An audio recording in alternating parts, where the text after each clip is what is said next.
Morning, folks. Still a beautiful day. It's starting to cloud up though. Here a little while earlier, it was blue sky, no wind, but it is clouding up now. I noticed it wasn't about 15 minutes ago, is all. Anyway, the trapping. I've had a couple of people ask me, "Well, how come you're not trapping? Why aren't you trapping?" Blah blah blah. Well, the biggest part of it is because really the only thing I'm really interested in is the wolves. And where I've been trapping is on the backside of a pass.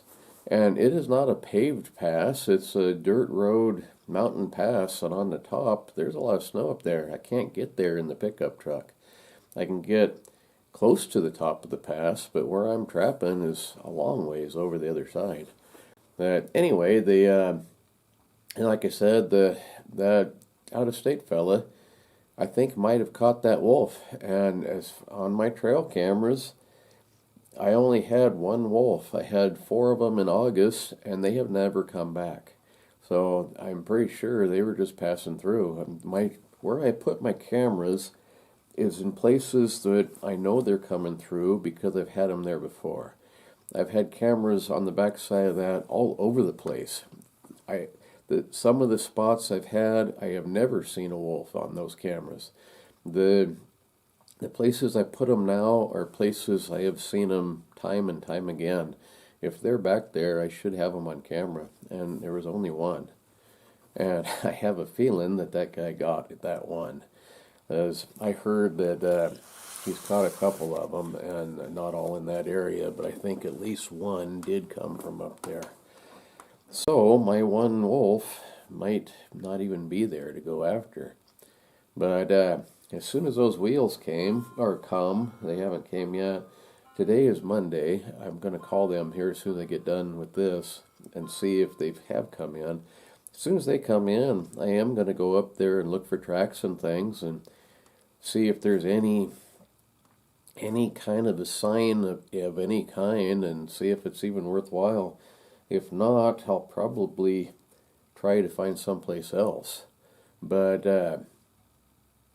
I haven't given up on it. It just takes a lot of time and a lot of money, and I don't have either one right now. I'm still way behind on stuff I need to get done, and I don't really have time to do any trapping, but I want to. That's one of the things somebody said on here that I should sell my traps because I've lost my drive. That ain't true at all. I think about trapping all the time, year round. I'm saving pickle jars for lure jars. I'm collecting those little mesh bags that onions come in for bait. You hold lure in, or not lure, but bait in the martin boxes. And I'm always picking up something to do with that I could use on the trap line. It's not something that I have just given up on. And uh, like I said, the only real interest I got is in the wolves, and I'll kind of show you why here. Look at these nifty little goggles that Hillbilly gave me. I like these. But anyway, the headline: Fur buyers holding back, being cautious.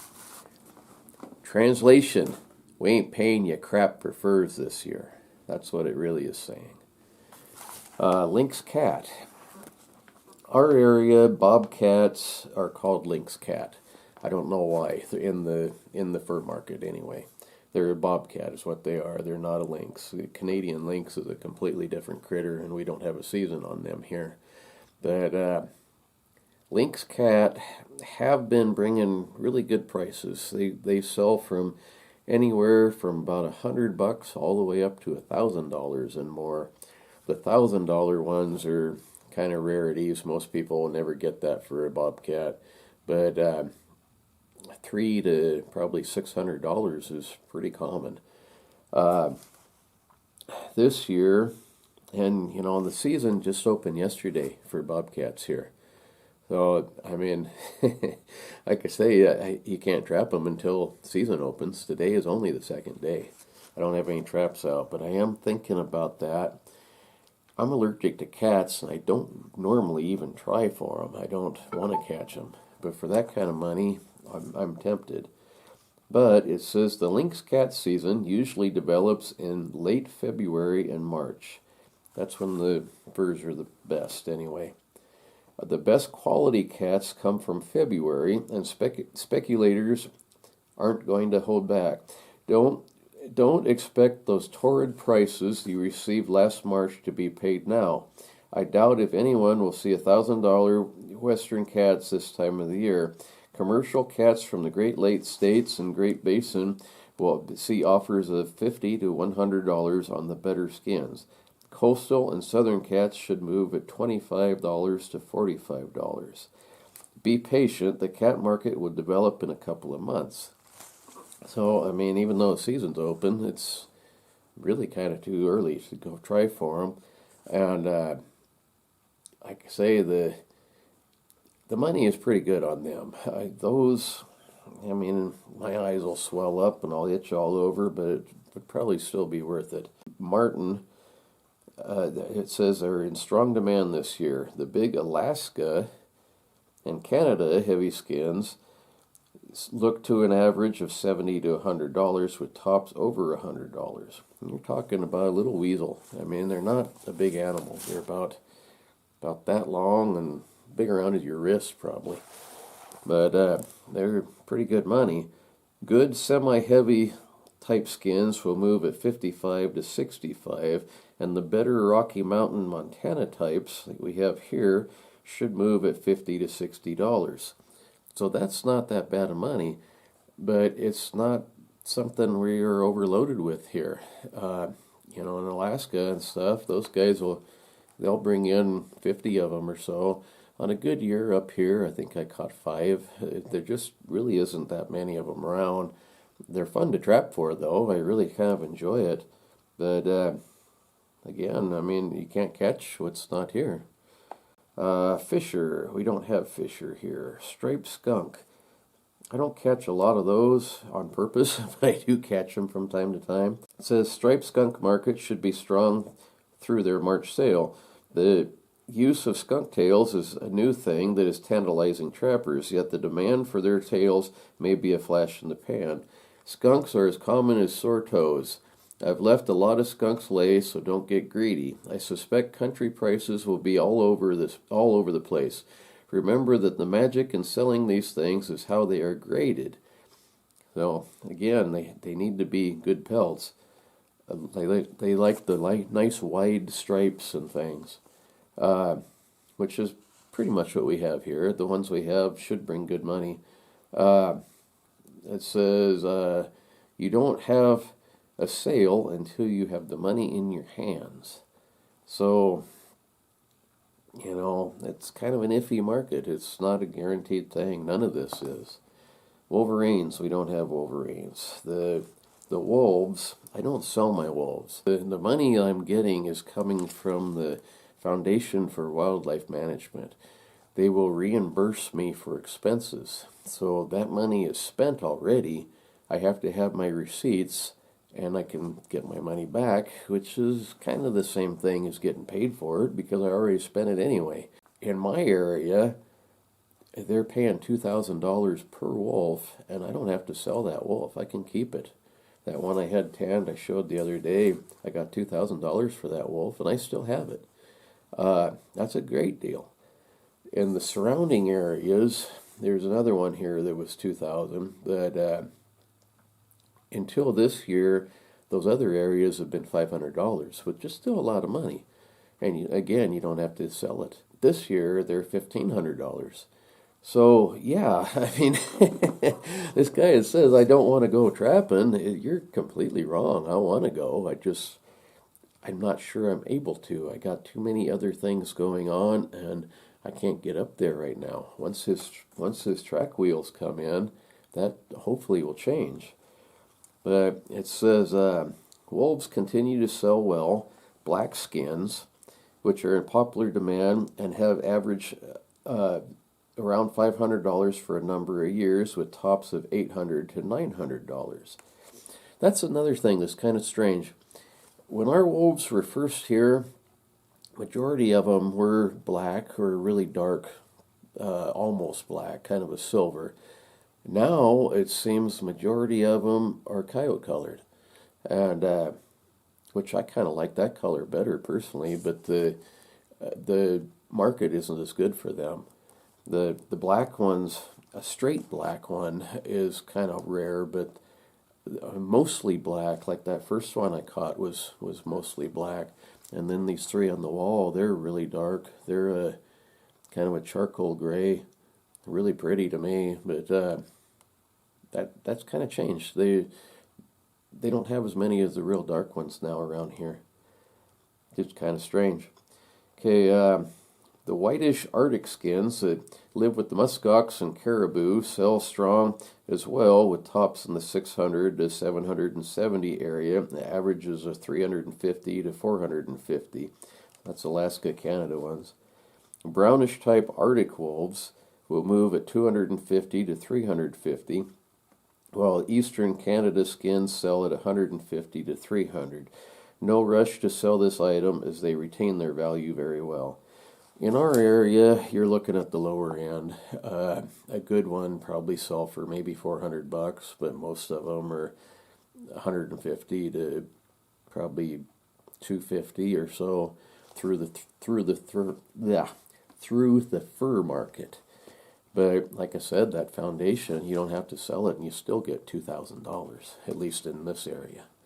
So that's, I mean, that's why I'm after the wolves. Okay, so mink and muskrats. Some states, mostly in the West, have started opening trapping seasons on October 15th. Ours, right about there.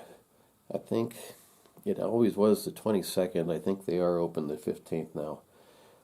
Mink and muskrats trapped this early are basically worthless. Buyers at trapper sales have varying skills, and you may get a surprising offer on them, but eventually these things end up in the 50-cent pile. Sell your fall rats for $1.50 to $2 as soon as someone will take them. They degrade your offerings of winter rats, which usually will move at $2.50 to $3.50 on clean collections. A few years ago, the best muskrats were selling for $10. Now, the very best is $3.50. 50 cents?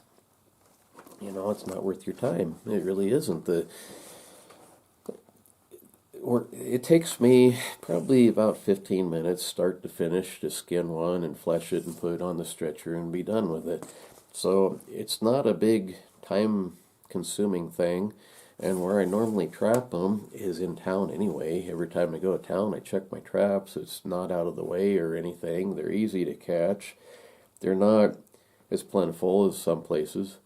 A lot of places in the country, I mean, catching 200 or 300 per day is kind of normal. Around here, I usually get between 30 and 50 per season.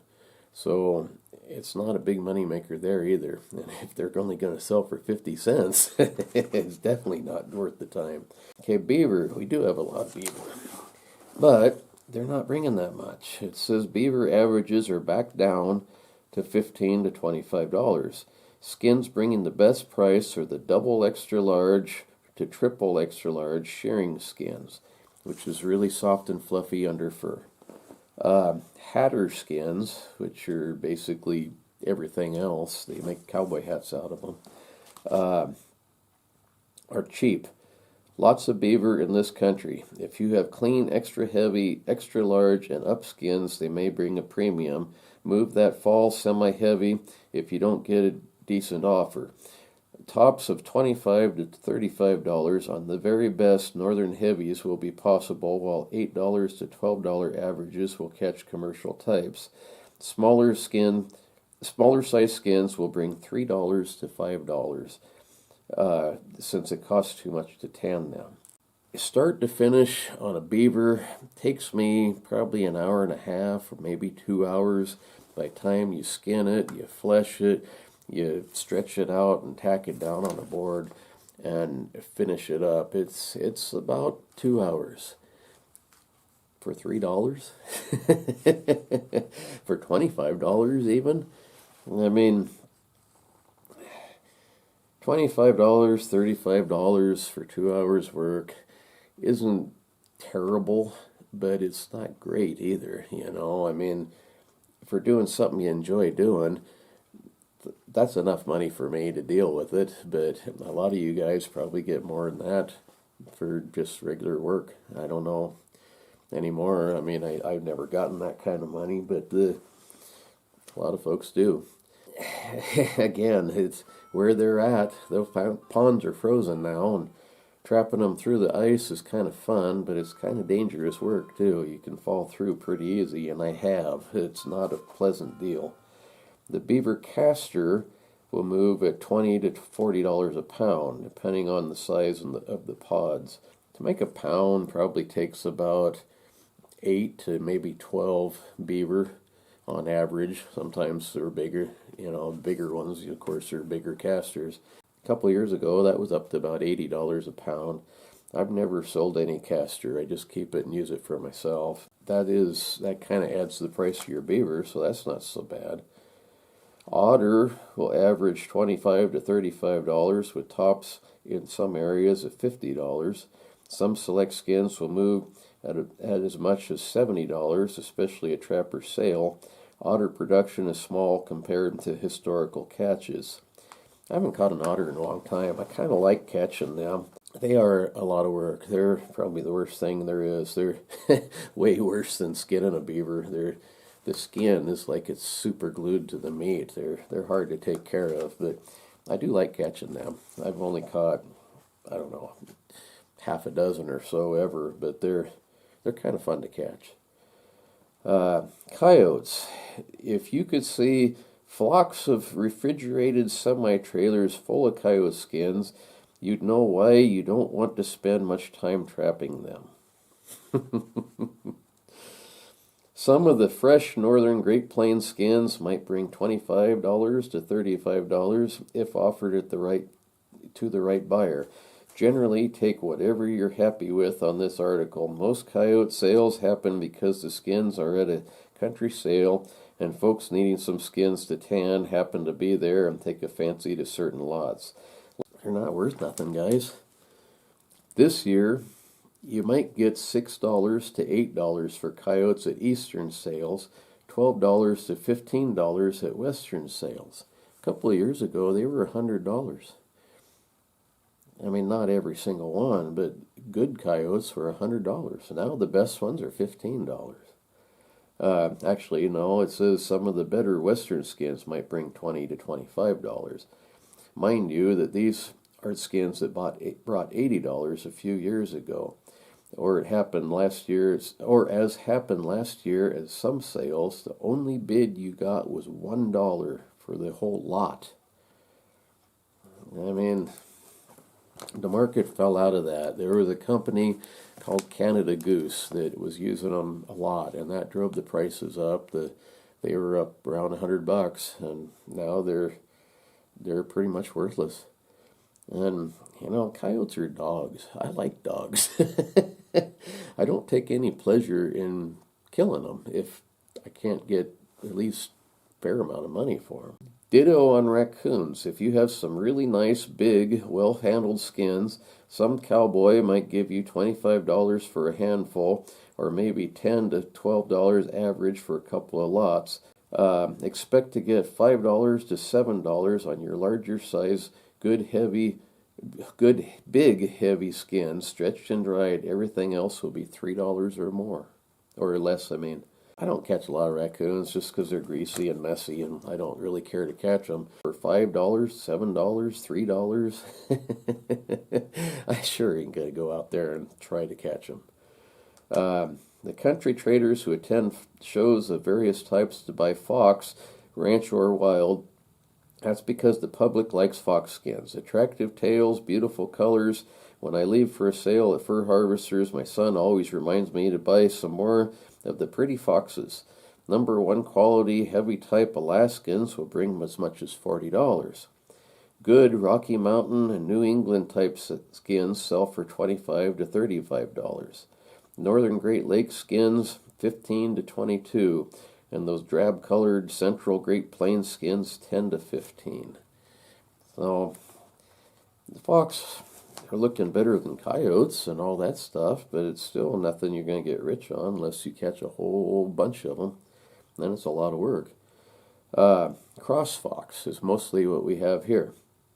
And there is a beautiful silver fox that I got on my trail camera. I would really like to catch that fox, but if I caught him, it's going to cost me money instead of making me money because I would want to have that one stuffed. I've never caught a silver fox in my life, and this one is really a pretty one. It says wild cross fox and silver fox will readily move at $35 to $50. Back in 1923, 22, whatever my magazine is, 23, I think. A silver fox was selling back then for $400, and that was 1923 prices. That's comparable, adjusted for inflation. That's up around probably $2,000. The reason why that market fell out is the fox farms. They started raising them. The wild silver fox are pretty rare and hard to come by. Now they got just about every color of the rainbow at a fox farm. They raise them on purpose and breed them for colors, And that market's kind of fell out, but that one, like I said, I've never caught one. If I caught one, I'd really want to have that tanned if I could afford, or stuffed if I could afford to do it. Or badger. My area, I've only seen a few badgers here. I've never caught any. Dave Morelli, he lives 40 miles up the road toward the flat ground. He's up in the mountains, but it's towards the flat ground. They got a bunch of them over there, and he catches them all the time. But it says badgers are selling well for those who want to stretch and dry them. If you leave the feet on, leave all 4 feet on. You know how ridiculous a wall hanger looks with only the front feet. Turn the feet inside out so they dry properly. Some of the heavies bring $60 and up, while semi-heavies are fetching $30 and more. Even the flat skins with feet on bring $10 or more. So that ain't a huge amount of money either, but like I say, it doesn't matter because I've never even caught one here. Long-tailed ermine, white weasels. I've only caught one of those, and it was an accident. I've never really trapped for those, and maybe I should start. I don't think we're overrun with them either, though, but there might be more around than I think. Anyway, long-tailed ermine with feet may bring as much as $25, while short-tailed whites move at $8 to $10. Browns and graybacks sell for $1 to $3. $25 is a lot of money for a critter that's only about that long, not counting the tail. So, anyway, like I said, trapping and hunting are two of the things that I like to do most. And I want to get out there and do it. It's just time and money and equipment. If I can get that machine back on the road, then I'm going to try a little bit. But until then, it's on hold. Like I say, I might be too late this year. If that guy has caught my one and only wolf that I know for sure was there, there could be others, but I really doubt it. What's the point in going? I'm not going to catch anything. I purposely set my traps heavy enough they don't catch fox. I try to set them a little bit light so I might catch a coyote now and then, but selling a coyote for $5, I don't even want to catch them. So if your traps are adjusted right, I won't catch the coyotes, I won't catch the fox, and if there's no wolves there, I won't catch wolves either. I will spend a lot of time and a lot of money going up there. It's I can't get that $2,000 reimbursement if I don't catch one. So anyway, it's about a 40-mile round trip back there to where I generally trap, and I gotta do it every other day. I have to do it every 3rd day by law, but I do it every other day. And that's a lot of time, a lot of money that I just don't have right now. So no, I'm not talking myself out of trapping. I'm not losing my drive to go trapping, but you gotta be realistic too. Anyway, I've babbled long enough. See you folks tomorrow, and thank you for watching. Bye.